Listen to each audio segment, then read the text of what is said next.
Ciao a tutti, oggi preparo un piatto unico estivo, un'insalata di pasta facilissima da preparare, semplice, pratica e ricca.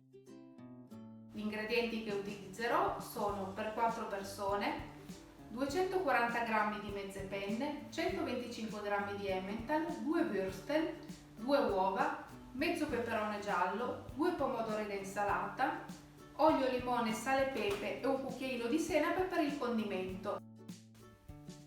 Inizio a preparare 2 uova sode mettendole sul fuoco in acqua fredda e facendole cuocere per 9 minuti a partire dal bollore. Le faccio raffreddare sotto l'acqua fredda del rubinetto. Non appena fredde le sguscio.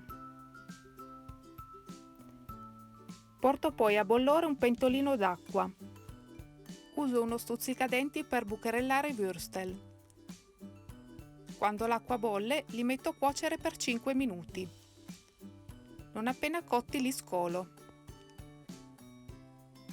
Pulisco e affetto le verdure. Prima i pomodori,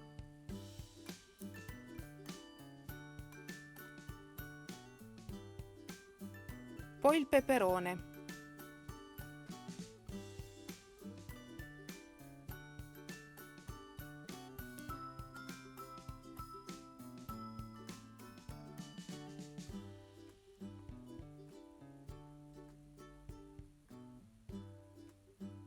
Passo poi a tagliare a cubetti l'Emmental.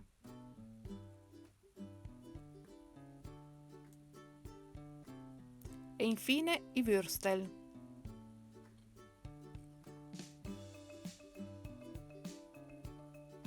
Metto sul fuoco una pentola di acqua salata. Non appena l'acqua bolle, butto la pasta.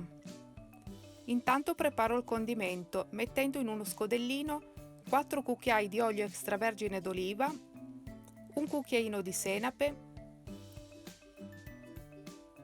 il succo di mezzo limone,